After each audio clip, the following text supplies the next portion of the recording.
بسم الله الرحمن الرحيم. الحمد لله رب العالمين، والصلاة والسلام على سيد الأنبياء والمرسلين أبي القاسم محمد خاتم النبيين وآله الطيبين الطاهرين المعصومين. أما بعد، فقد قال الله سبحانه في كتابه المبين وهو أصدق الصادقين: ولنبلونكم بشيء من الخوف والجوع ونقص من الأموال والأنفس والثمرات وبشر الصابرين الذين إذا أصابتهم مصيبة قالوا إنا لله وإنا إليه راجعون. أولئك عليهم صلوات من ربهم ورحمة وأولئك هم المهتدون. صلوات.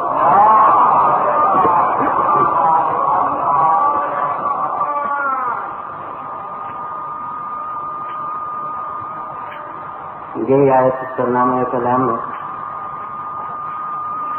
گہری دوہری تاکیدوں کے ساتھ لام میں تاکید الگ اور نون میں تاکید الگ.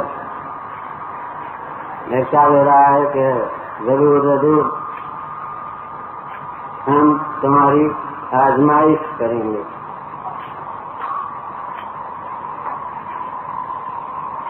سوچنے اور سمجھنے کی یہ بات ہے کہ خالق اپنے بندوں کی آزمائش کیوں کرے. امتحان اور آزمائش وہ کرے جو حقیقتوں سے بے خبر ہو.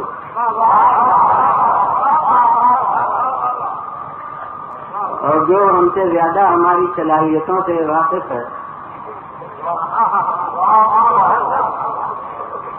وہ آخر امتحان کیوں لے اور آزمائش کس لیے کرے. لیکن حقیقت یہ ہے کہ آزمائش ہمیشہ اس لیے نہیں ہوتی،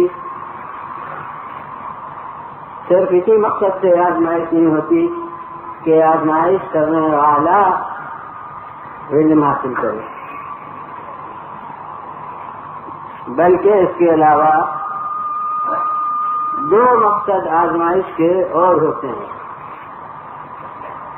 ایک ناقص کو اس کے نقص کا احساس پیدا کرانا اور دوسرے کامل کے کمال سے دنیا کو متعارف کرنا.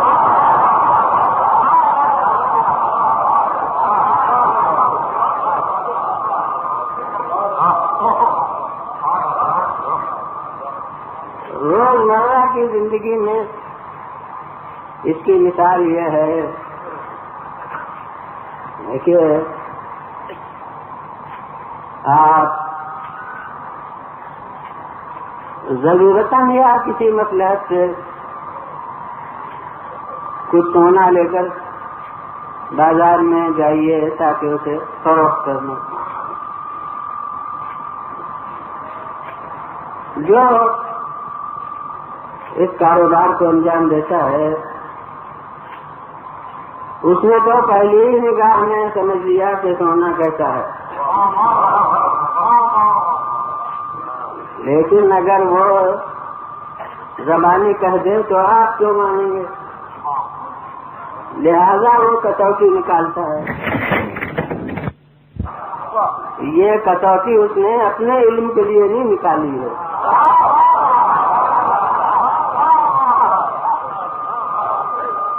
بلکہ آپ کو بتانے کے لیے کہ آپ کا سونا کیسا ہے. اب جب آپ نے سنگ پر اپنے سونے کا رنگ دیکھ لیا تو آپ کو محسوس ہو گیا کہ ہمارا سونا چھوٹا ہے. اب وہ کم قیمت لگا رہا ہے تو آپ کی شکایت نہیں ہوگی.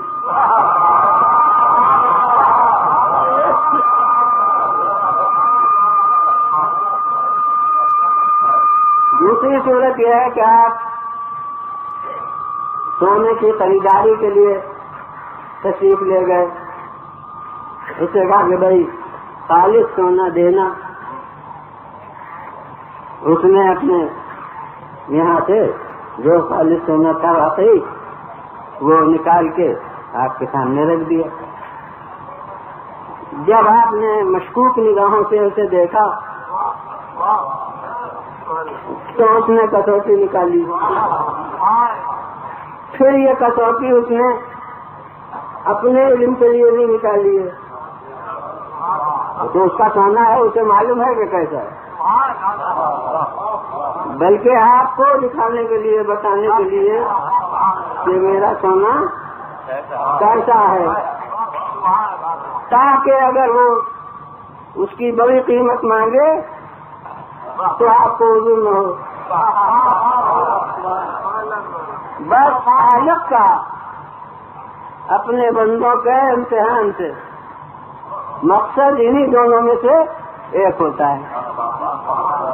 ہم ایسے ناقص نفوس میں اس کے امتحان کا مقصد ہے ہمیں ہمارے نفس کا احساس پیدا کرنا ہے، اور یاد رکھنا چاہیے کہ صحیح احساس نفسی تحریک ترقی پیدا کرتا ہے.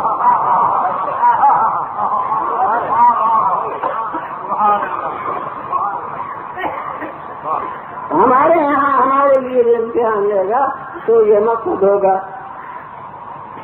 ہم میں سے کون ہے جو یہ کیسا نہ ہو. ہمیں تعلیم ہی دی گئی ہے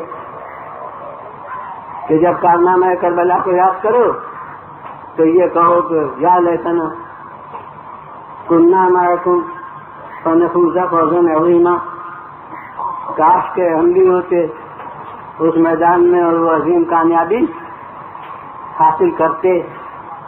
کیسا تو ہم میں سے ایک ہی ہے، سکھایا یہی گیا ہے، لیکن جب ذرا ذرا سے مفادات کی خاطر ہم حقانیت کو قربان کرتے ہیں، جب ذرا ذرا سے منفعت کی امید میں جھوٹی گواہیاں دیتے ہیں تو ہمیں محسوس ہوتا ہے کہ ہم کتنے پانی میں ہیں. جب ذرا سے خطروں کے جگ سے ہم گوشوائے عافیت تلاش کرتے ہیں تو ہمیں معلوم ہوتا ہے کہ ہم کتنے ناقص ہیں. تو یہ تو ہم ایسے ناقص نفوس میں مقصد امتحان ہے، اور کامل نفوس ہیں اس کے امتحان کا مقصد ہے ان کے کمال سے دنیا کو متعارف بنانا. اگر ہر غزوے میں پیغمبر اسلام صلی اللہ علیہ وآلہ وسلم کو آسانی سے فتح حاصل ہو جایا کرے تو جتنے مجاہدین اسلام ہیں سب برابر کے بہادر ہیں.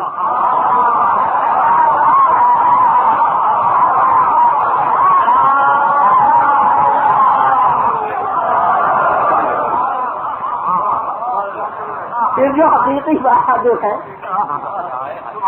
اس کا تعارف کیوں کر دوں؟ لہذا ضرورت ہے کہ کوئی کٹھن وقت ایسا آئے جس میں بہت سو کے قدم اکھڑ جائیں. اب جو ثابت قدم رہے تو امتیاز ہو گیا کہ حقیقی بہادری ہے. اس کے معنی یہ ہے کہ اگر آزمائش نہ ہوتی تو یہ فرق پردے میں رہ گئی تھی. یہ شخصیت دنیا کے سامنے متعارف نہیں تھی. لہذا ضرورت ہے کہ امتحان میں سختی پیدا ہو. اب اگر کوئی سخت وقت ایسا آیا کہ صفحہ میدان سادہ ہو گیا اور صرف ایک فرض رہ گئی تو پھر وہ ایسی فرض ہوگی کہ ملک کو بھی کلمہ پڑھنا پڑے گا کہ لا فتح الا اور آگے کے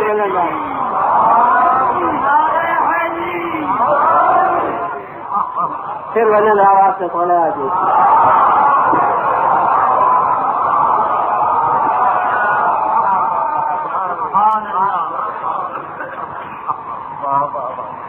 تو جناب حدیث بھی ہے کہ اشد الناس بلاء الانبیاء والاولیاء فلمسل سب سے زیادہ شدید امتحان ہوتا ہے انبیاء اور اولیاء کا، اور نبی جس کا زیادہ مرتبہ ہو اس کا زیادہ سخت امتحان ہوتا ہے، اور عقلی حیثیت سے بھی یہی ہے، یہی ہونا چاہیے۔ کیوں؟ اس لیے کہ اگر ایسی سختی ہوئی، ایسی آزمائش کوئی ہوئی کہ 50 کے قدم اکھڑ گئے اور 50 برقرار رہے، تو 50 سے 50 کا تعارف تو امتیاز تو نمایاں ہو گیا، مگر ان 50 میں کون امتیازی حیثیت رکھتا ہے وہ ابھی پردے میں ہے، لہذا ضرورت ہے کہ شدت وقت اور بڑھے۔ اب ایسی منزل آئی، ظاہر ہے کہ ریاضی کے درمیان کی عدد سب مجھے یاد ہے، 4 وقت اتنا حساب سے جانتا ہی ہوں، لیکن خامخواہ وقت ضائع کرنا تو ہے نہیں۔ اب یہ کوئی منزل ایسی آئی کہ 25 کے اور قدم اکھڑ گئے، تو اب 75 سے 25 کا امتیاز ہو گیا، لیکن اس 25 میں کون ممتاز ہے؟ وہ ابھی پردے میں ہے۔ تو ضرورت ہے تعارف جوہر کمال انسانیت کے لیے ضروری ہے کہ شدت وقت اور بڑھے، یہاں تک کہ اگر کوئی منزل ایسی آ جائے کہ صرف 2 رہ جائیں اور علم الہی میں ان میں سے کوئی ایک ممتاز ہو، تو ضرورت ہے کہ شدت وقت اور بڑھے، یہاں تک کہ وہ ایک نکھر کے سامنے آئے، تو معلوم ہوگا کہ یہ کائنات میں پردے فرید ہے۔ اور جناب منطق میں استدلال کے 2 طریقے ہیں۔ ایک طریقہ یہ ہے کہ سبب کو دیکھو اور اثر کو سمجھو، اور ایک طریقہ یہ ہے کہ اثر کو دیکھو اور سبب کو معلوم کرو۔ دھواں اٹھتے ہوئے دیکھا تو سمجھے کہ آگ لگی ہے، یہاں اثر سے سبب کو سمجھا، معلوم ہوا کہ آگ لگی ہے تو سمجھے کہ دھواں بھی ہوگا، یہ سبب سے اثر معلوم کیا۔ تو یہ 2 طریقے استدلال کے ہیں۔ اب میں کہتا ہوں کہ خواہ آپ عقلی اور نقلی دلائل سے، قرآن اور حدیث سے یہ دیکھیے کہ کون پیش الہی سب سے زیادہ مقرب ہے، کون اللہ کے نزدیک افضل کائنات ہے، کس کا مرتبہ سب سے زیادہ اونچا ہے، یہ تو معلوم کیجیے آپ دلائل سے، جو بڑے دور کا راستہ ہے، ظاہر ہے عمریں صرف ہوتی ہیں دلائل کے مطالعے میں، اور پھر اس کے بعد جب معلوم ہو جائے کہ کون پیش خدا سب سے بڑا درجہ رکھتا ہے، تب آپ سمجھیے کہ اس کا امتحان بھی ایسا ہوا ہوگا جیسا دنیا میں کسی کا نہیں ہوا۔ اور دوسرا طریقہ یہ ہے، میں کہتا ہوں آسان قریب کا راستہ، کہ بربنا واقعات یہ دیکھیے کہ کس کا امتحان ایسا ہوا جو نہ اولین میں ہوا نہ آخرین میں ہوا، تو سمجھ لیجیے کہ خدا کے علم میں اس سے بڑھ کے بندہ اور کوئی نہیں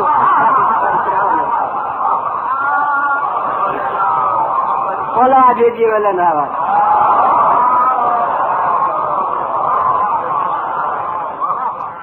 حضور مجمع کے تناسب سے فلوات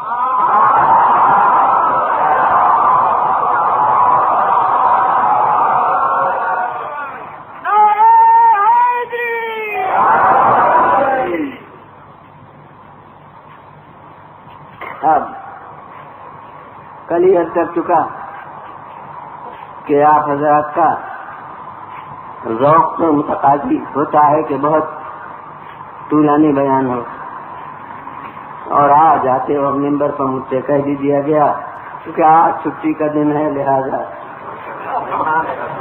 پورا دن اپنا ہے. مگر جناب صحت کے مفاد کے لحاظ سے اب میں خود اپنا نہیں رہا ہوں. مجھ سے زیادہ دوسروں کی نگرانی مجھ پر ہو گئی ہے، لہذا دن لامحدود ہو مگر میری قوت محدود ہے. قوت کچھ اور زیادہ بھی ہو لیکن مصلحت محدود ہے. اس لیے آپ حضرات کے ذوق سے معذرت کے ساتھ عرض کروں گا کہ جتنے آپ کے توقعات ہوں گے غالباً میں اتنا وقت صرف نہ کر سکوں. تو اس کے لیے پہلے ہی سے اب ہر دن میں معذرت کروں، اس کے بجائے ایک ہی دن عذر خواہی کر لوں تو زیادہ بہتر ہے. اور پھر اکثر میں کہا کرتا ہوں کہ آپ کبھی بیان کو وقت کے پیمانے سے کیوں نہ کیے. یہ دیکھ لیجیے کہ ضرورت کی چیزیں بیان ہو گئی یا نہیں. اختصار بیان سے کوئی تشنگی مطلب میں رہ جائے تو مجھ سے شکایت کیجیے.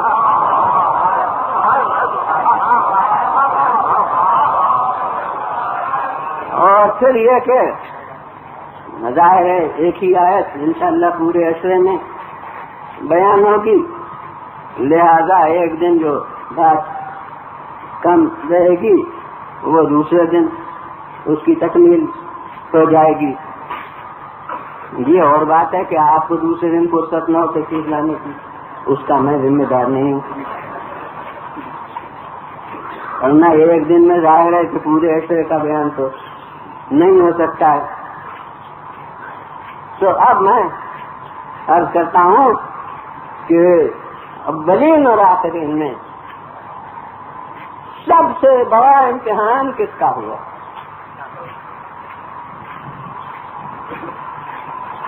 قرآن اور حدیث. یہ پھر بھی ایمان اور اعتقاد پر مبنی ہے، لہذا ان کو وہی مان سکتا ہے جو ان کی حقانیت پر ایمان لائے ہوئے ہو. لیکن واقعاتی دنیا مشاہدے سے تعلق رکھتی ہے. مشاہدہ کسی مذہب و ملت سے وابستہ نہیں ہے. لہذا یہ راستہ کہ یہ دیکھو کہ امتحان کس کا سب سے زیادہ عظیم ہوا، یہ واقعات سے متعلق چیز ہے، ہر ایک شخص دیکھ سکتا ہے. مگر اب یہاں میرے سامنے ایک مشکلات ہے، ممکن ہے کہ بعض ذہنوں میں اس نے خلش بھی پیدا کی ہو اگر توجہ ہو گئی ہو کہ اولین اور آخرین میں جس کا امتحان سب سے بڑا ہوا وہ ہمیں معلوم ہے کون، جس سے اس زمانے کا تعلق ہے.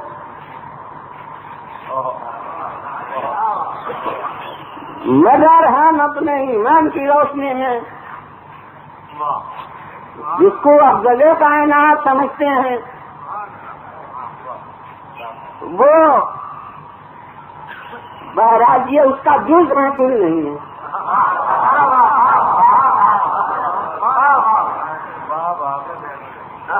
تو اب اگر اتنی بات پر ہم ختم کر دیں کہ اولین و آخرین میں ان کا امتحان سب سے بہتر ہوا، لہذا یہ افضل کائنات ہیں، تو اس حقیقت کو ٹھیک لگ گئی جو ہماری جانی پہچانی ہوئی ہے کہ افضل کائنات کون فرد ہے. ان دونوں میں تکرار نہیں ہونا چاہیے. اور میرے سامنے اسی ہستی کی ایک حدیث ہے جو متفق علیہ ہے فریقین میں، وہ یہ کہ حضرت پیغمبر اسلام صلی اللہ علیہ وسلم نے ارشاد فرمایا ہے کہ ما اوذی نبی قط کما اوذی، کسی پیغمبر کو اتنی ایذائیں نہیں پہنچی جتنی مجھے پہنچی۔ یہ ارشاد حضرت کا ہمارے اس عقلی اصول کے بالکل مطابق ہے جو شروع سے اس وقت تک آج عرض ہو رہا ہے کہ جو افضل کائنات ہو اس کا امتحان سب سے عظیم تر ہونا چاہیے عقلی اصول پر، اور افضل کائنات ہماری نظر میں یہ ذات ہے اور وہی پر انہی کا ارشاد ہے کہ جو اذیتیں مجھے پہنچی کسی کو نہیں پہنچی، تو ہمارے اس عقلی تقاضے کے بالکل مطابق ہے یہ ارشاد رسول۔ مگر اب کیا کیا جائے ہے کہ دنیا اب صرف قال اللہ قال رسول سے نہیں مانتی،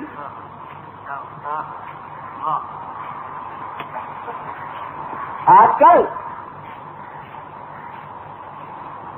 بغیر انعاد بغیر تعصب کے صرف ذوق تحقیق کی بنا پر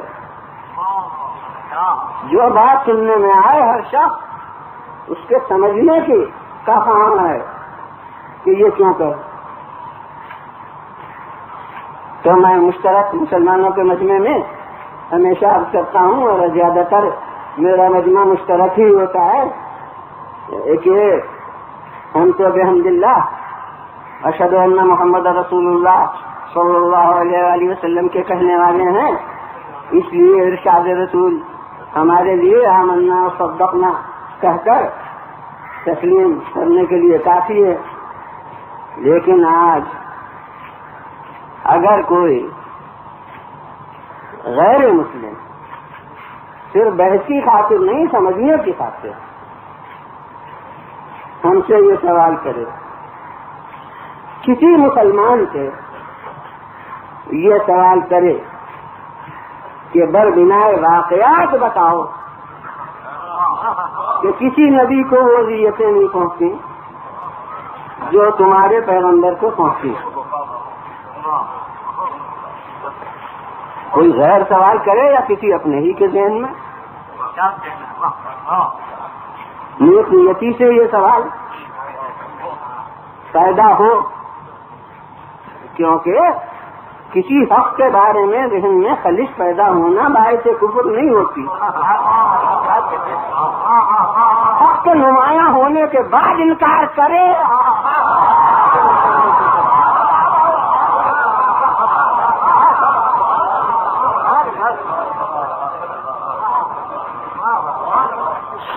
تو اس لیے واقعی کسی طالب علم کو کسی تعلیم یافتہ آدمی کو یہ سوال ذہن میں گردش کرے تو میں اپنے لباس کے افراد کے لیے یہ طریقہ صحیح نہیں سمجھتا کہ فوراً اس کو یہ کہہ کے خاموش کریں کہ یہ کفر ہے۔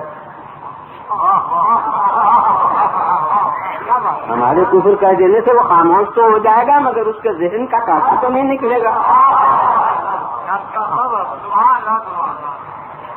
لہذا ہمارا کام تو یہ ہونا چاہیے کہ ہم اس خلش کو دور کرنے کی کوشش کریں۔ اگر اس خلش کو دور کرنے کے لیے ہم نے کافی دلائل پیش کر دیے اور پھر بھی نہیں مانتا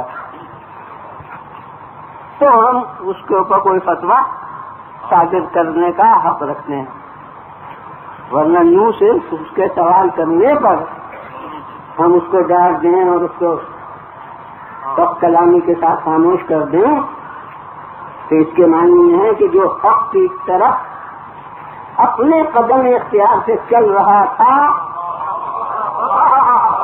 ہم نے اپنے کڑے تیوروں سے اس کے اوپر پابندی عائد کر دی کہ تم رکے رہو.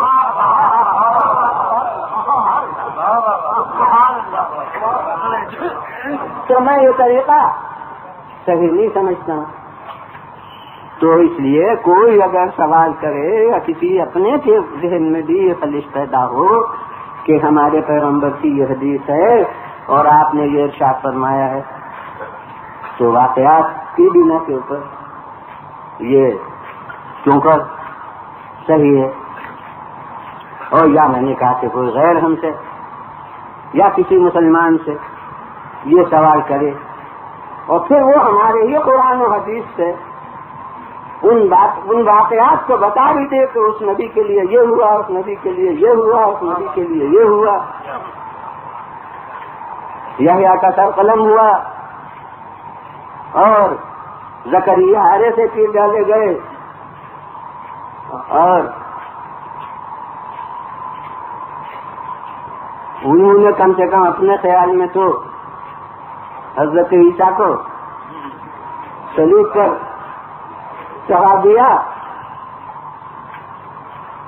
اور جس وہ بھی نبی تھے گرم تیل کے کڑھاؤں میں ڈال کر ابال ڈالے گئے.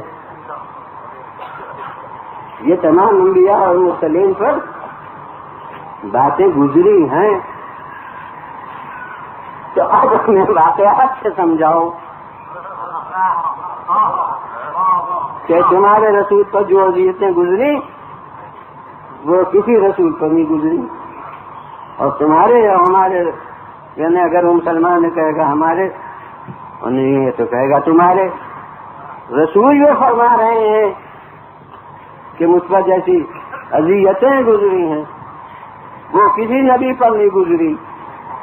تو اس کو واقعات کی دنیا میں ہمارے سامنے ثابت کرو، بتاؤ.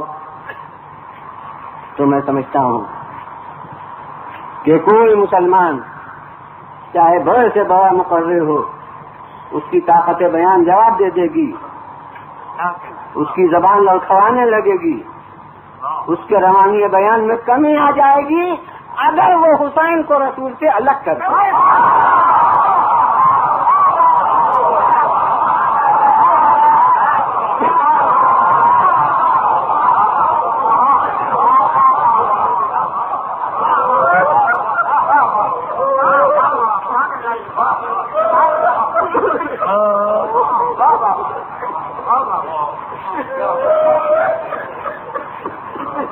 لیکن اگر وہ مصاحب حسین کو مصاحب رسول کی فہرست میں درج کرتا ہے،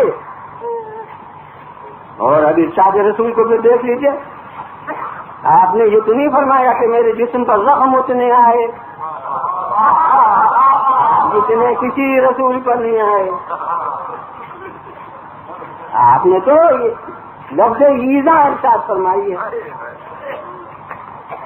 کہ مجھے ایذائیں اتنی پہنچائی نہیں.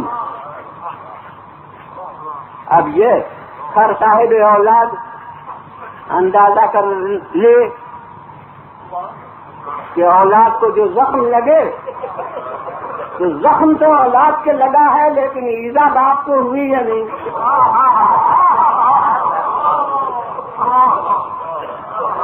کوئی اسے گھر سے نکال دے تو در بدری تو اسے ہوئی، لیکن ایذا باپ ماں کو ہوئی یا نہیں ہوئی.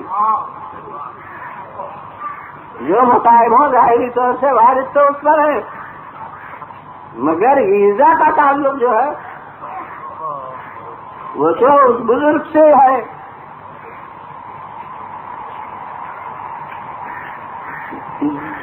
اس کا یہ جز ہے. تو اب اگر مصائب حسین اور مصائب رسول ان کو الگ الگ نہ سمجھیے، حسین کے مصائب مصائب رسول کا جز ہے، تو ارشاد رسول بالکل درست. کسی نبی کو ایذائیں نہیں پہنچی، جو ایذائیں مجھے ملی. اور میں کہتا ہوں کہ آج کا کوئی مسلمان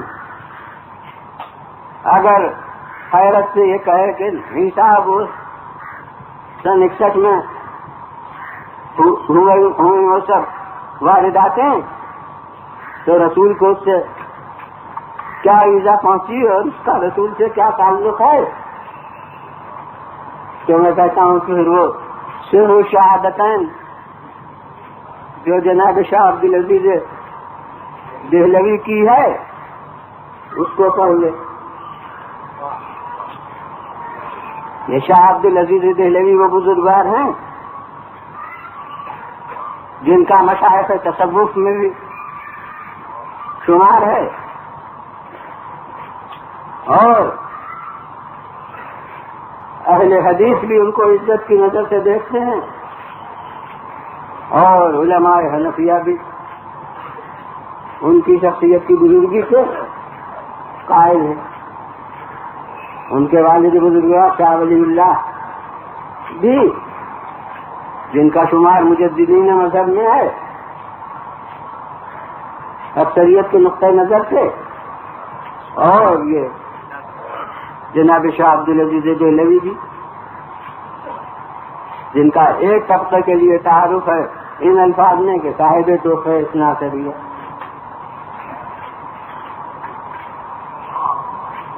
تو انہوں نے صرف شہادتین جو لکھی ہے اس میں دیکھیے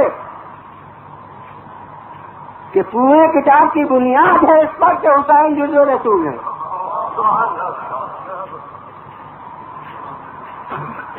ظاہر ہے ایک مختصر اپنے پوری کتاب کا خلاصہ تو آپ کو نہیں سناؤں گا، اور آپ مجالس میں اسے سنتے رہتے ہوں گے، اور اگر کوئی نئی بات زیادہ نہیں ہے کہ کتاب کی بنیاد ان کی کاہے پر ہے. شروع شہادتین مانے ہوئے دو شہادتوں کا راز. دو شہادتیں کون؟ ایک حضرت امام حسن مجتبیٰ کی شہادت اور ایک حضرت امام حسین علیہ السلام کی شہادت.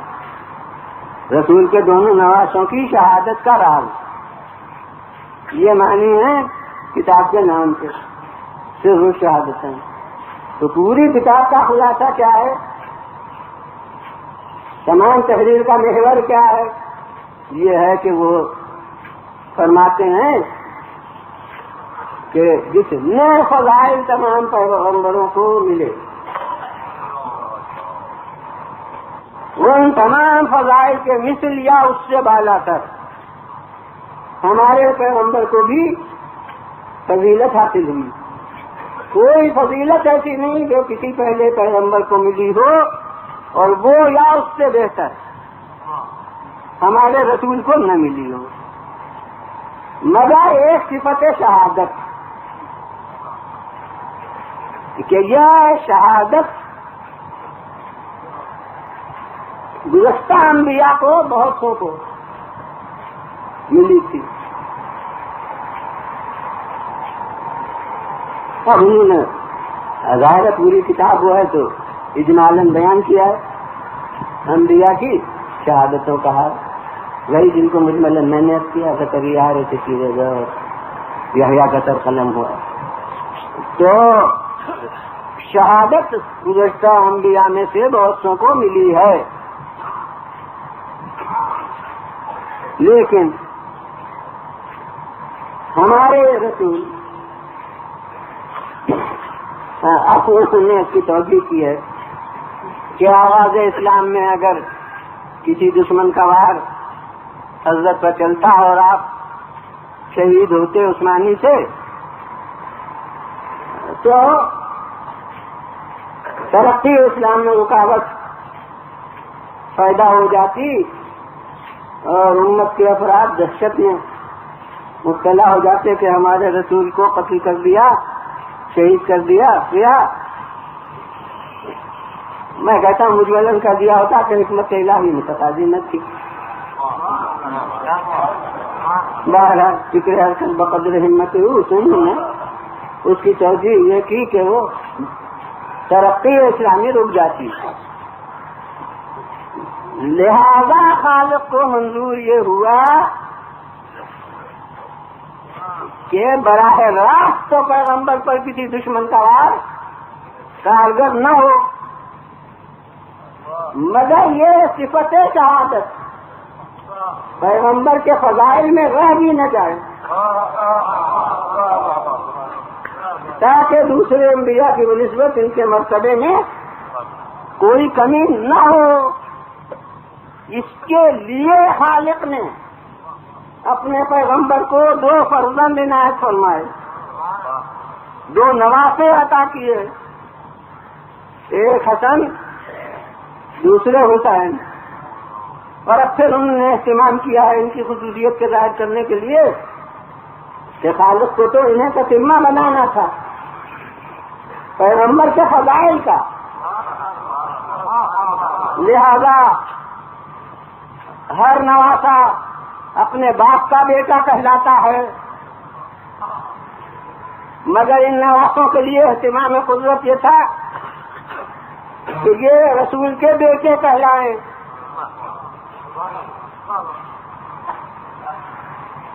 اور ہر ایک کی پرورش فطری غذا سے، شیر مادر سے ہوتی ہے، اور ان کی پرورش لعاب بیان رسول سے ہوئی، یعنی ان کے جسم کے اندر بھی اجزاء جس میں رسول شریک کیے گئے۔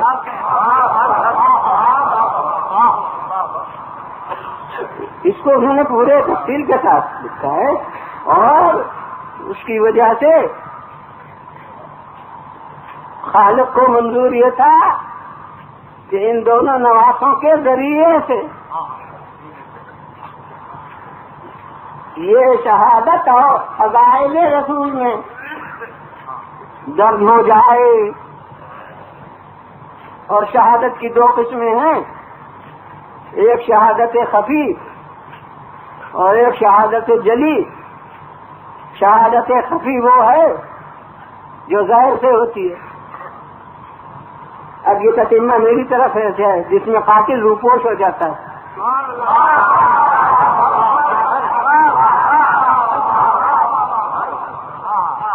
اور دوسرے شہادت جلی، نمایاں طور پر شہادت جس میں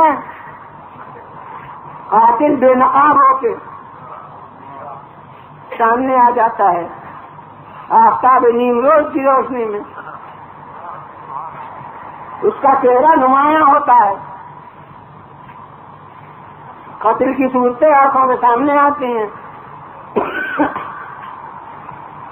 تو یہ دونوں شہادت کی قسمیں تقسیم ہو گئیں 2 نواسوں میں۔ شہادت خفی حسن مجتبی کے حصے میں آئی کہ ان کو زہر داں سے شہادت ہوئی، اور شہادت جلی حسین کے حصے میں آئی جن کی 13 جگہ سے شہادت ہوئی، اور اس طرح یہ دونوں شہادتیں فضائل رسول میں ملحق ہو گئیں۔ بس اب خلاصہ ان کے بیان کا میں نے سنا دیا، اب نتیجہ نکالنا میرا کام ہے، جس میں الگ سے کوئی بات نہیں ہے، ان کے بیان کی بھی کڑیوں کا نتیجہ ہے، اور اسے مشترک جلسوں میں میں نے مجمع کو متوجہ کیا ہے کہ جناب علامہ دہلوی کے ارشاد سے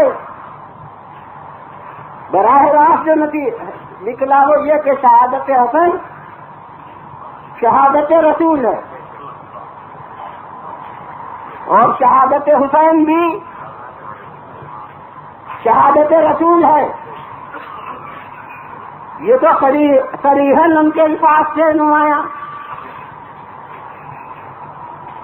پھر پیش نظر رکھیے کہ ان کی شہادت بڑے بھائی کی بھی ان کی شہادت ہے، اور وہ چھوٹے بھائی کی شہادت جو ہے وہ بھی رسول کی شہادت ہے۔ تو بس خود شاہکار سامنے ہوتے تو میں ان سے پوچھ لیتا کہ پھر قاتل حسن کس کا قاتل ہے؟ یہ حسین کس کا؟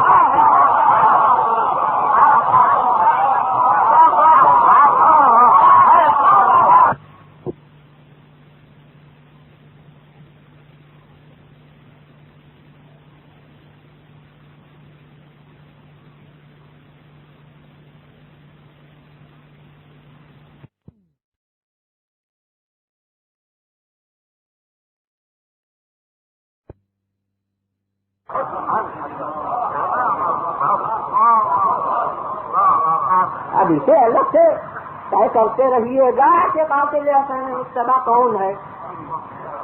اگر پتہ ہی چل جائے تو شہادت خفی کہاں رہے. اسے الگ سے سمجھیے گا، لیکن آنکھ بند کر کے کھل کے یہ تو کہہ دیجئے کہ جو قاتل حسن ہے وہ قاتل رسول اللہ ہے. اب قاتل رسول اللہ کے لیے جو کچھ الفاظ آپ کے پاس ہو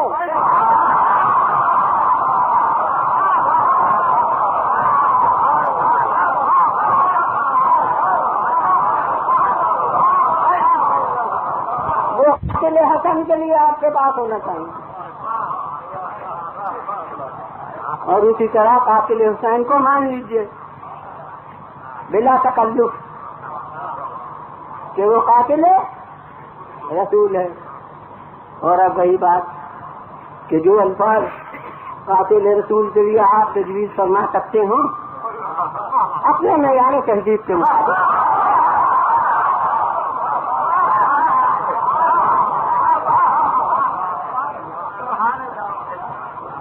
وہ قاتل حسین کے لیے بھی بلا تکلف صرف کر دیجیے. اور اب میں موسم اعزا کی مناسبت سے دوسرا نتیجہ، اور وہ نتیجہ ہی نہیں ہے بلکہ ایک سوال کا جواب ہے، وہ یہ ہے کہ یہ کہا جاتا ہے اور سوال ہوتا ہے، اور میں ہر سوال کو میں نے قبل میں کہہ دیا کہ سوال کو میں ہمیشہ بدنیتی کا نتیجہ نہیں سمجھتا ہوں، بلکہ بسا اوقات سمجھنے کی خاطر، تحقیق کی خاطر سوال ہوتا ہے. بہرحال یہ سوال ہمارے گوشزد ہوتا ہے کہ کیا بات ہے کہ وفات رسول کی اس طرح یادگار قائم نہیں ہوتی.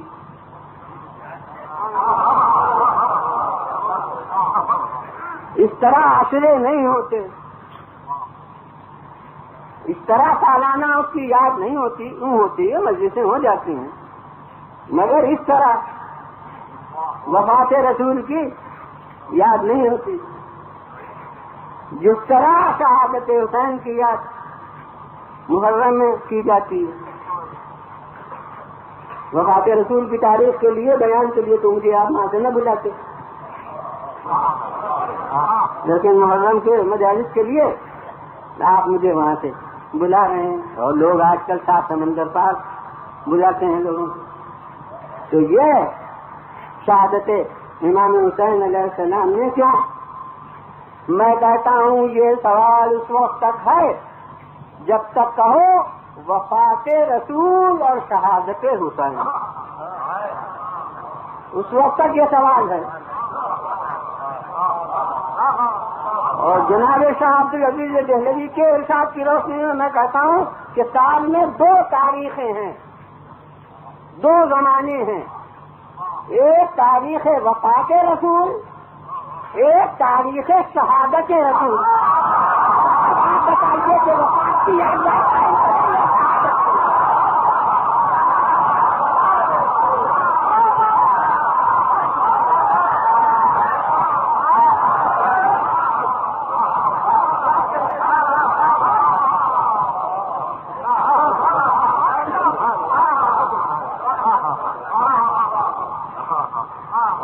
بارے مسائل شروع ہو رہا ہے کہ میں کہتا ہوں ہم سے آپ کیا پوچھتے ہیں کہ وفات رسول کی یاد اس طرح کیوں نہیں کرتے اور وہ شہادت حسین کی یاد کیوں اس طرح کرتے ہیں. آسمان سے پوچھیے کہ وفات رسول کا کیوں خون نہیں برتا.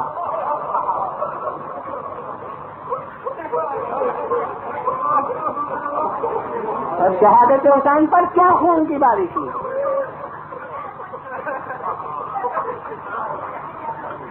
اور اگر کسی کو حوالہ درکار ہو تو وہ جو 10 میں زیادہ نایاب کتاب کا حوالہ نہیں دوں گا، صواعق محرقہ علامہ ابن حجر مکی دیکھ لے، جو رد کیا میں لکھی گئی ہے، اور اس میں علامہ ابن حجر مفتی حرمین سے انہوں نے لکھا ہے کہ شہادت حسین کے بعد 40 دن تک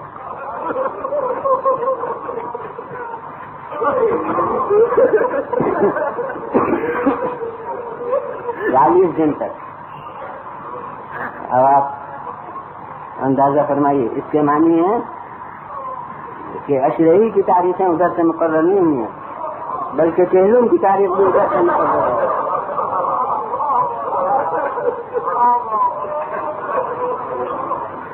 40 دن تک جو کپڑا زیر آسمان پھیلایا جاتا تھا اس پر خون کے نشان نظر آتے تھے۔ یہ خون کی بارش ہو رہی ہے، اور علامہ سبکی ابن جوزی شافعی عالم تھے، انہوں نے تذکرہ سبکی ابن جوزی تذکرہ خاص الامہ پورا نام ہے، اس میں اس کی اپنی توجیہ علمی توجیہ بیان فرمائی کہ بات یہ ہے کہ خدا جسم و جسمانیات سے بڑی ہے، تو اب اس کا اظہار مسرت اور اظہار غم کیوں کر ہو سکتا ہے؟ اس کا اظہار غم اس کی کائنات سے ہو سکتا ہے۔ تو اب وہ جب جسمانیات سے بری ہے تو اس کی تو آنکھیں ہیں نہیں کہ جسمانی طور پر کہ وہ روئے، تو کائنات اس کے فعل کی ترجمان ہے۔ بس اب ارشاد کسی اور کا ہوتا ہے، نتیجہ نکالنا میرا کام ہوتا ہے، وہ نتیجہ عقل کی رہنمائی سے نکلتا ہے، اور عقل کسی کی ملکیت نہیں ہوتی۔ میں کہتا ہوں یہ علمی توجیہ جو انہوں نے فرمائی ہے بالکل صحیح۔ اس کے معنی یہ ہے کہ یہ آسمان کا گریا جسمانی طور پر آسمان کا گریا ہے، اور حقیقی طور پر یہ اللہ کا گریا ہے۔ یعنی خدا اپنی صفت گریا کو نمایاں کرتا ہے اپنی کائنات کے ذریعے سے۔ بس اب آپ ماشاء اللہ توجہ سے سماعت فرماتے ہیں، صاحبان فہم ہے، میں کہتا ہوں ایک جملہ کافی ہے کہ اب جسے فتویٰ صادر کرنا ہو اور اللہ پر فتویٰ لگائے کہ ہونا بدعت ہے۔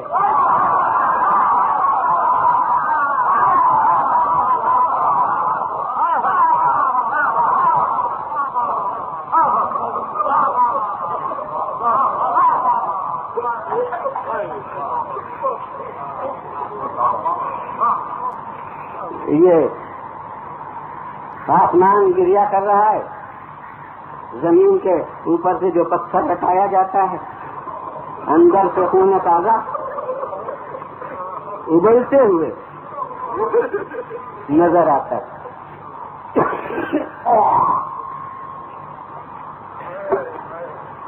اور اب اسی سلسلے میں عرض کروں گا کہ پیغمبر خدا صلی اللہ علیہ وسلم کے غم میں بے شک اہل بیت گریاں، بے شک سید عالم گریاں، حسنین گریاں، مسلمانوں میں بھی جنہیں رونے کی فرصت تھی وہ گریاں تھے۔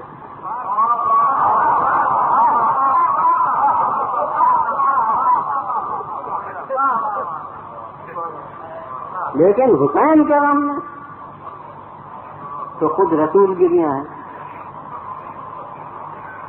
خود پیغمبر خدا صلی اللہ علیہ وآلہ وسلم گریا فرما رہے ہیں. اور وہ شروع اس وقت سے ہوا ہے جب سے ولادت ہوئی ہے نواسے پر. اور پیغمبر خدا صلی اللہ علیہ وسلم کی گود میں لا کر بچے کو دیا جاتا ہے اور رسول کی آنکھ سے آنسو جاری ہو جاتے ہیں. بس مجھے بھی معلوم ہے اور آپ کو بھی بہت سے حضرات کو معلوم ہوا کیا کیا سوالات ہوتے ہیں. رسول گریا فرما رہے ہیں، ہاتھ میں بچے کو لیے ہم نے پہلی دفعہ نواسے کو ہاتھ میں لیا اور آنکھوں سے آنسو بہ رہے ہیں. میں کہتا ہوں کہ ہم سے بات کو پوچھا جائے، پیغمبر سے اس وقت پوچھ لیا جائے کہ زندہ کو کیوں روتے ہیں.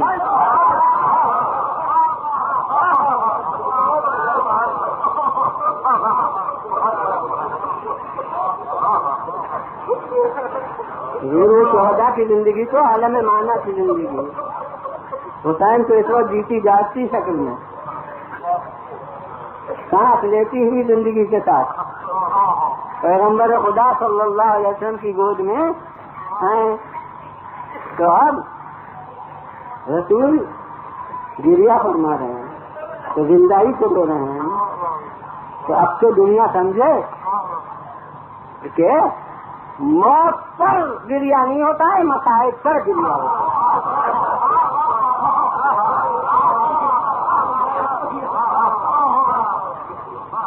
اگر رسول کو اس زندگی میں رونے کا حق تھا تو ہمیں اس زندگی میں بھی ان کی رونے کا حق ہے. آپ ظاہر ہے حاضر وقت اشخاص جو بے خبر ہیں پریشان ہوتے ہیں. وہی محترمہ جو بچے کو لے کے آئی تھی اب دیکھ نہیں ہے رسول گریا فرما رہے ہیں، کہتے ہیں یا رسول اللہ یہ تو خوش ہونے کا ہنگام ہے، یہ آپ گریا کیوں فرمائیں؟ پھر ساتھ فرماتے ہیں کہ تمہیں نہیں معلوم اس پر مصائب کیا ہوں. اب کچھ مصائب کا تذکرہ فرمایا. مجلس حسین اسی وقت سے برپا ہو گئی.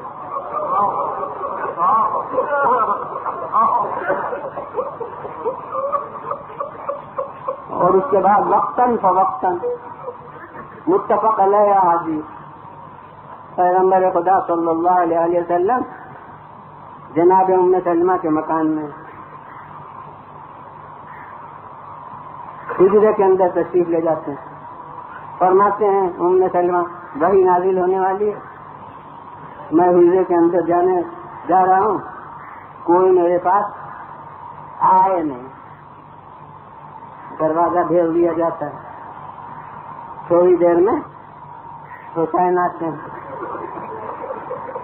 ادھر ادھر دیکھتے ہیں، کہتے ہیں کہ نانا جان کہاں ہے. جناب ام سلمہ جو واقعہ ہے بیان فرما دیتی کہ حجرے کے اندر تشریف لے گئے، کہہ گئے ہیں کہ کوئی میرے پاس آئے نہیں. تو میں اپنی لفظوں میں کہہ رہا ہوں اسے کہ جیسے حسین نے ایک دفعہ کہا کہ کیا ہمیں بھی منع کیا.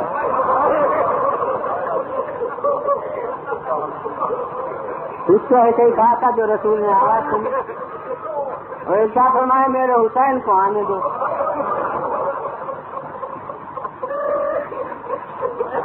اب جناب ام سلمہ نے دروازہ کھول دیا، حضرت امام حسین اندر گئے، پھر دروازہ جناب ام سلمہ نے گھیر لیا. تھوڑی دیر میں جناب ام سلمہ کہتی ہیں کہ میں نے محسوس کیا کہ رسول گریا فرما رہے ہیں. اب ہر صاحب عقل صورت حال پر غور کرے کہ جو حجرے کے باہر ہو وہ صرف آنسوؤں کا گریا محسوس نہیں کر سکتا.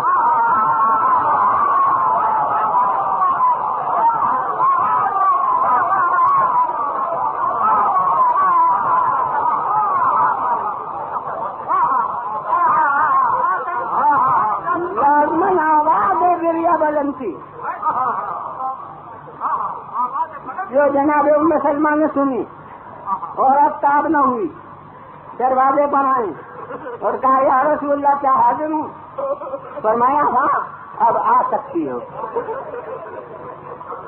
اب جناب ام سلمہ جو گئی تو دیکھا کہ حسین سینہ پیغمبر خدا صلی اللہ علیہ وآلہ وسلم پر ہیں اور ہاتھ میں مٹھی میں حضرت کے کوئی چیز ہے اور آپ زار زار گریا فرما رہے ہیں۔ جناب ام سلمہ نے کھچڑی جو سوال تھا کیا گیا رسول اللہ اس وقت یہ گریے کا سبب کیا ہوا؟ فرمایا کہ میرا بچہ جو آ کے میری سینے سے لگا میرے دل کو ایک خاص سکون حاصل ہوا کہ ایک ملک اترا۔ اب صورت حقیقت آتی ہے کہ جو ایسی پہلے نازل ہونے والی تھی وہ تو ہو چکی تھی نازل، جس کے لیے کہ حجرے کے اندر تشریف لے گئے تھے وہ تو پہلے نازل ہو چکی تھی۔ اب یہ ملک کیوں اترا ہے؟ میں تو صرف یہ تصور کر سکتا ہوں کہ یہ ملک آیا ہے مجلس حسین برپا کرنے۔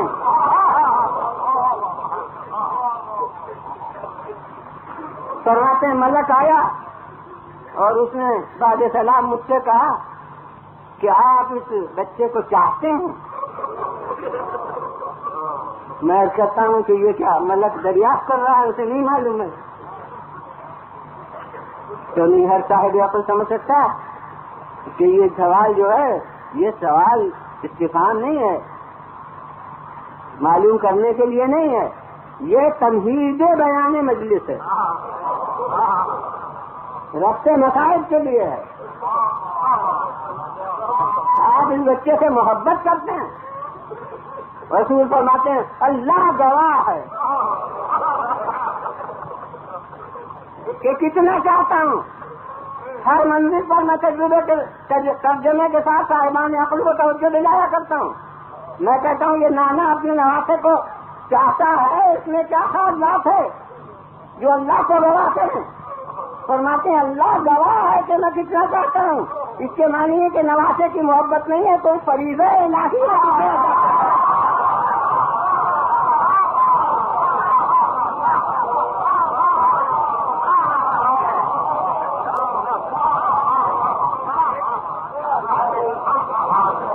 اللہ گواہ ہے جب اتنا چاہتا ہوں۔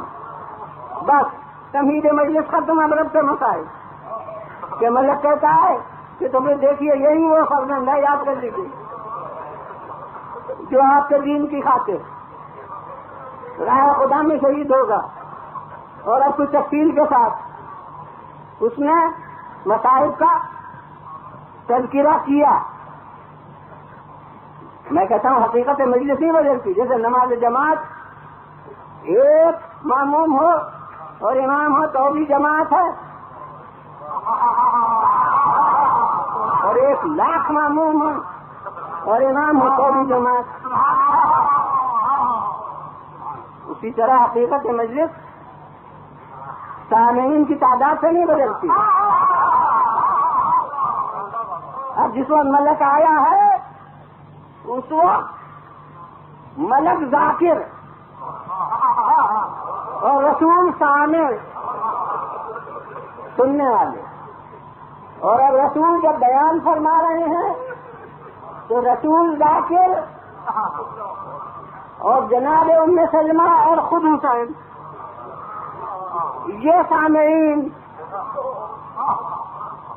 اب میں کوئی نیا مجلس میں آیا ہو، اس کے ذہن میں کوئی خلیش ہو، اسے دور کرنا چاہتا ہوں عمل رسول سے۔ میں کہتا ہوں کہ ہماری مجلس کے 2 ہی کردار ہوتے ہیں، ایک کردار ذاکر کا ہوتا ہے، ایک کردار سامعین کا ہوتا ہے۔ ذاکر کا جو کردار ہے وہ بھی عمل رسول، سامعین کا جو کردار ہے وہ بھی عمل رسول۔ وہ مجلس کا ہر جز تو سنت ہے، بدعت قدم کہاں رکھے؟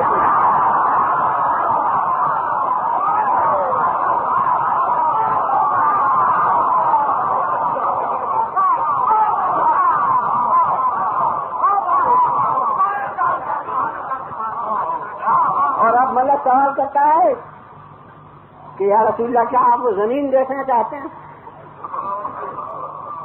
جہاں یہ واقعہ پیش آئے گا؟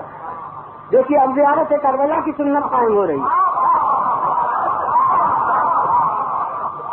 جہاں دیکھنا چاہتا ہوں یہ ملک نے اشارہ کیا زمین کربلا سامنے نمودار ہوئی.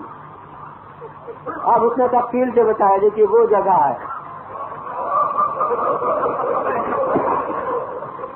جہاں خدا کے خیمے نصب ہوں گے.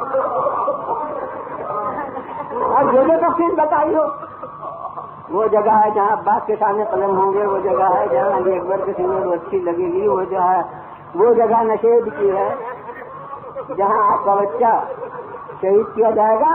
وہ سب تفصیل سے ملک نے بیان کیا اور اس کے بعد ایک مٹھی خاک اس زمین سے لے کر دی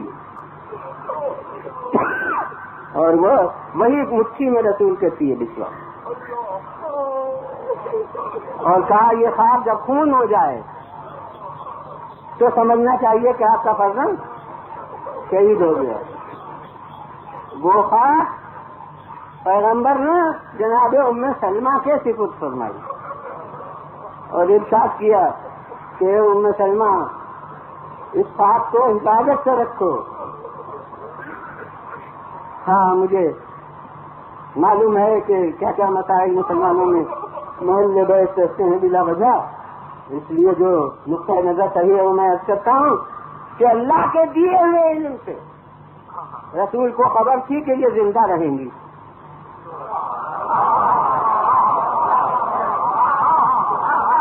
یعنی کسی اور کو نہیں دی، خاص جناب ام سلمہ کو دی کہ اسے تم رکھو. جب یہ خاک خون ہو جائے تو سمجھنا کہ میرا فرزند شہید ہو گیا. بس ارباب اسی رواج کا تتمہ ہے، پھر کسی مجلس میں عرض کروں گا، لیکن اب مجھے تو آگے نہیں بڑھنا ہے اس لیے کہ آج دوسری محرم ہے اور آج ہمارا مولا اسی زمین پر پہنچ گیا ہے.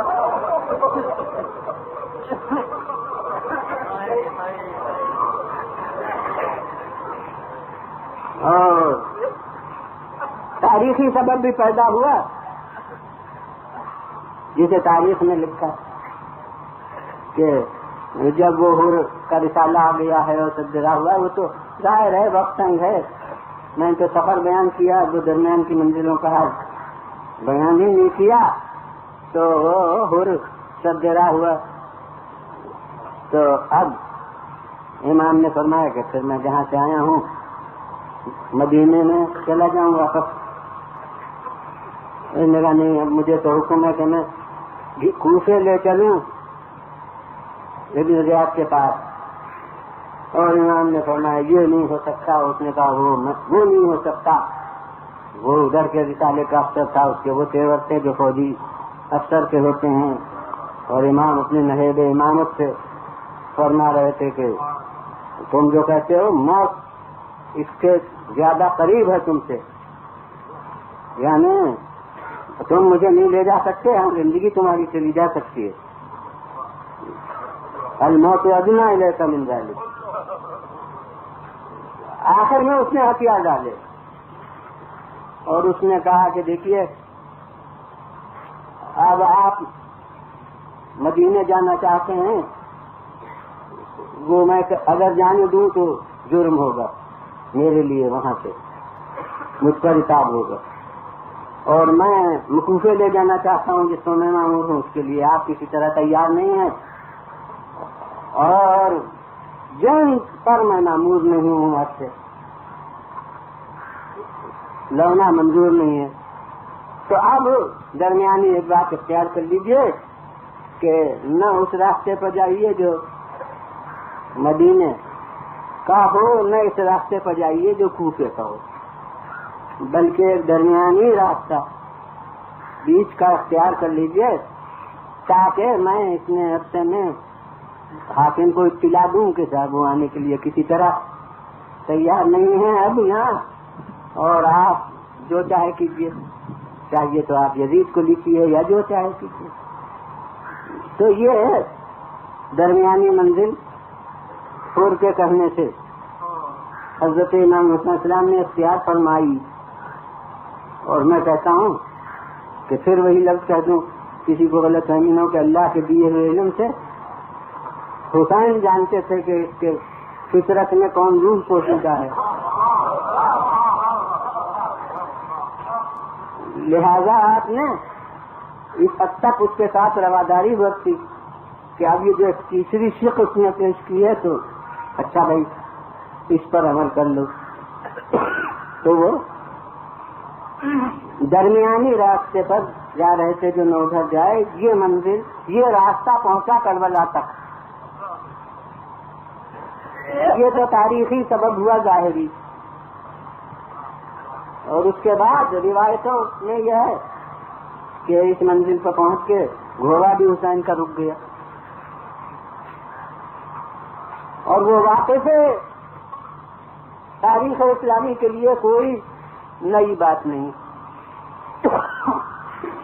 ایسی اعتقادی چیز نہیں ہے جسے کسی فرقہ اسلامی کا آدمی. ظاہر ہے اگر اعتقاد سے کوئی بحثی نہ ہو تو مسلمانی کیوں ہوگا؟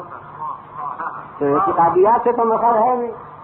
مگر طریقین میں جو چیزیں متفق علیہ ہیں اس کی روشنی ہے, اس میں کوئی بات نہیں. جب پیغمبر خدا صلی اللہ علیہ وسلم مدینہ منورہ میں ہجرت کے موقع پر داخل ہوئے ہیں تو بربنائے خلوص ہر قبیلہ کہتا تھا ہمارے یہاں قیام کیجیے. وہ کہتے تھے ہمارے یہاں قیام کیجیے. رسول کسی کی دل شکنی گوارا نہیں کرنا چاہتے تھے.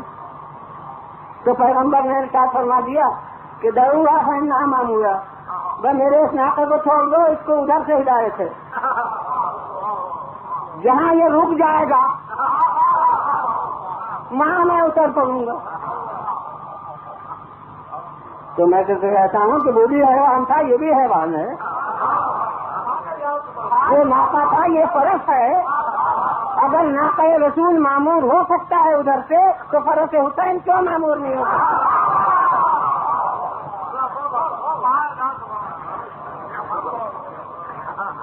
وہ نانا کا عمل تھا کہ جہاں ناقہ رک گیا وہ متفق ہے. ہمارے لکھنؤ میں علماء فرنگی محل کا خاندان فخر رکھتا ہے کہ وہ جناب ابو ایوب انصاری کی اولاد میں سے ہے. تو یقیناً یہ سعادت جناب ابو ایوب انصاری کو حاصل ہوئی کہ وہ ناقہ ان کے مکان کے سامنے رک گیا. اور یہ بیچارے غریب آدمی تھے, ان کو ہمت بھی اتنی نہ تھی کہ یہ رسول سے آ کے عرض کرتے, مگر دل کے اندر جذبہ بے چین تھا. قدرت نے اس جذبے کی قدر کی اور وہ ناقہ رسول انہیں کے گھر کے سامنے رکا اور حضرت نے کہا بس اب اس مکان میں میرا قیام ہے. تو ویسے ہی اب حسین کا گھوڑا چلتے چلتے رک گیا کس منزل پر؟ اس منزل پر. اب کچھ چیزیں ایک وقت میں واضحات میں سے ظاہری چیزیں تھیں, تشریح کی ضرورت نہ تھی. اب ہر منزل پر کچھ تشریح کی ضرورت ہوتی ہے کہ اب جناب وہ علم امامت الگ بات ہے, مگر نظام حیات علم ظاہری کو مبنی ہے.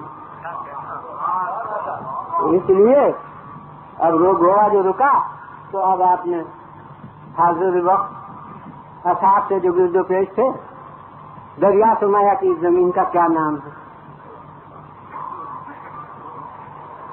روایت سے برابر آپ سنا کرتے ہیں اس زمین کا کیا نام ہے.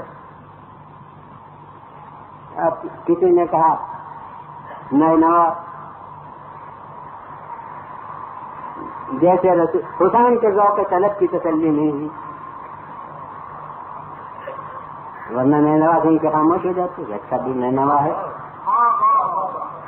دوسری طرف منہ کے فرمایا کہ بھئی اور کوئی نام بھی ہے. کسی نے کہا واضح.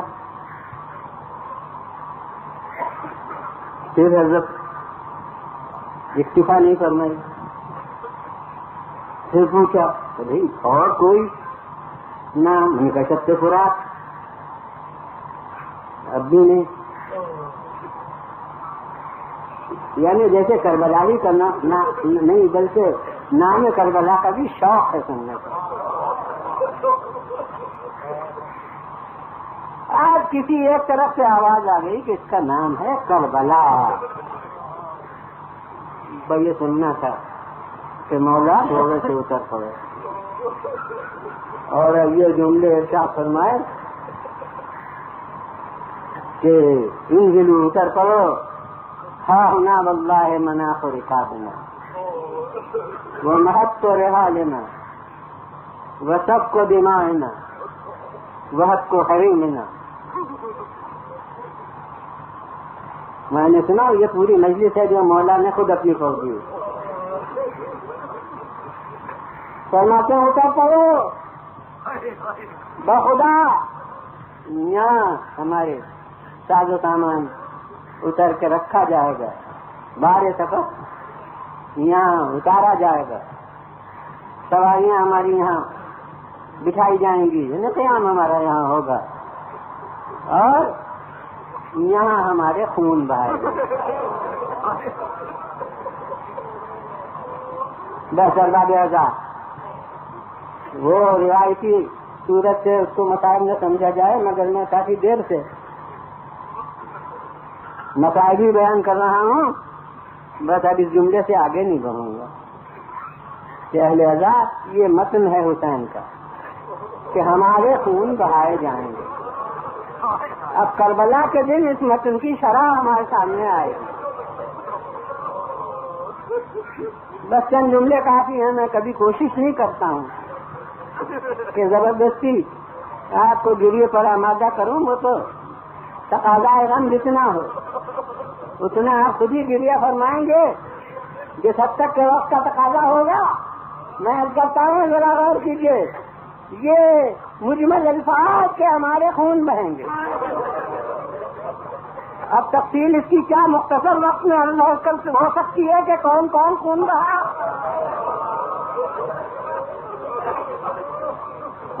ارے عباس کے کٹے ہوئے شانوں کا خون,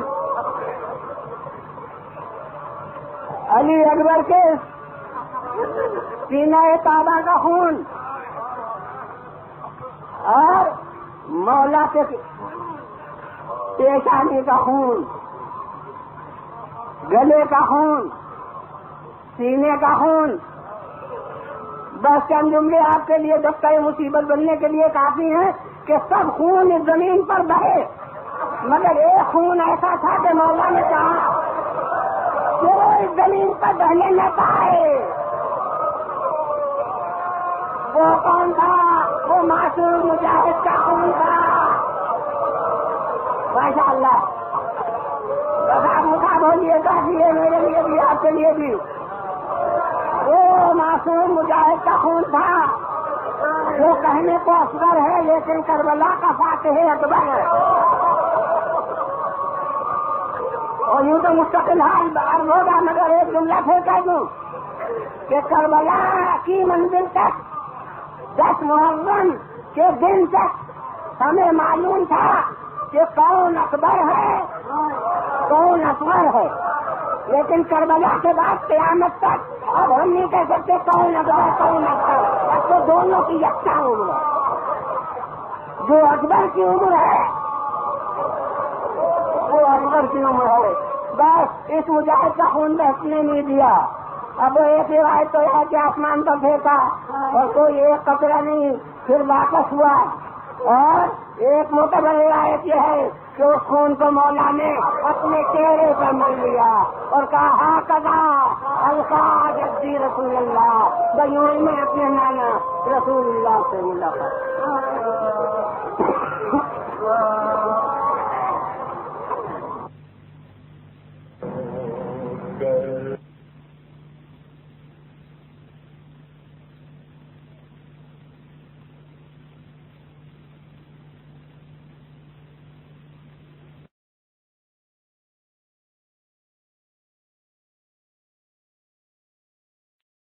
youtube.com کے لیے مہاکوی مرزا جمال کی پیشکش۔